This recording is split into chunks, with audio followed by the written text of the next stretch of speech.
All you need to know about the Alocasia giant taro, a plant enthusiast's guide. Hi, Vu here, and today we're diving deep into the world of the Alocasia giant taro, a plant that's as captivating as it is colossal. Often called the elephant ear due to its massive leaves, this tropical stunner can transform any indoor space into a lush jungle oasis. But before you rush out and snag one, let's address some common questions to ensure this giant beauty thrives under your care. See more 90 species in genus Alocasia, elephant ears at monsteraholic.com. Is the Alocasia giant taro easy to care for? The giant taro isn't the most high-maintenance plant, but it does require specific conditions to flourish. Here's the lowdown. Light, bright, indirect light is ideal. Avoid harsh, direct sun, which can scorch the leaves. Water thoroughly when the top inch of soil dries out. Overwatering is a big no-no, as it can lead to root rot. Humidity, high humidity is key. Grouping plants together, using a pebble tray, or investing in a humidifier can help create a more moisture-rich environment. Temperature, aim for warm temperatures between 65 to 80 degrees Fahrenheit, 18 to 27 degrees Celsius. Avoid drafts and sudden temperature fluctuations. Soil, well-draining, aroid mix is best. How big does the Alocasia giant taro get? As the name suggests, this Alocasia is no shrinking violet. Indoors, it can reach heights of 6 to 8 feet, 1.8 to 2.4 meters, with leaves sprawling up to 3 to 4 feet, 0.9 to 1.2 meters, wide. Ensure you have ample space to accommodate its majestic presence. Can I grow the Alocasia giant taro outdoors? Yes, but only in frost-free zones, USDA zones 10 to 11.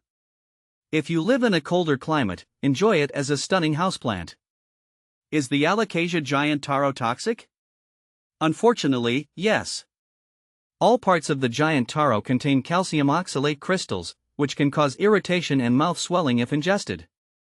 Keep it out of reach of children and pets.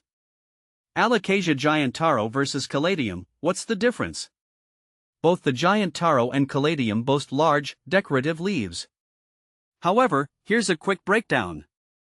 Genus Alocasia versus caladium. Leaves, giant taro has glossy, green leaves. Caladium comes in a wider variety of colors and patterns.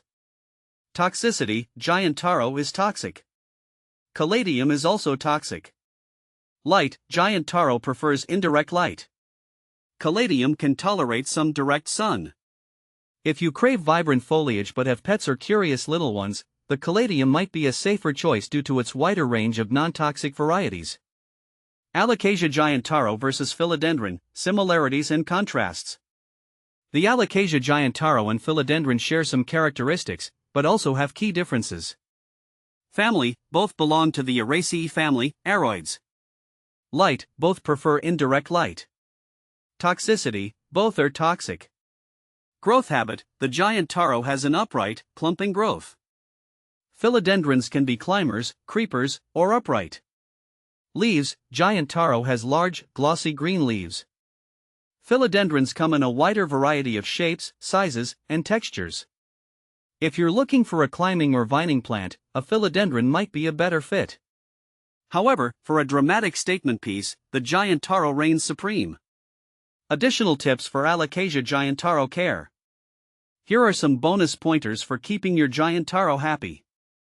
Fertilize, during the growing season, spring and summer, use a balanced fertilizer diluted to half strength once a month. Repotting, repot every 2 to 3 years when the plant outgrows its pot. Propagation, divide the rhizomes in spring for new plants. Conclusion. The Alocasia giant taro is a showstopper for any plant lover.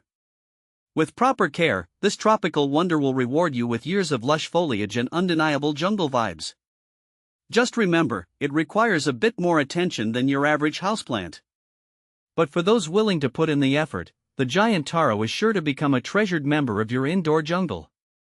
Happy planting!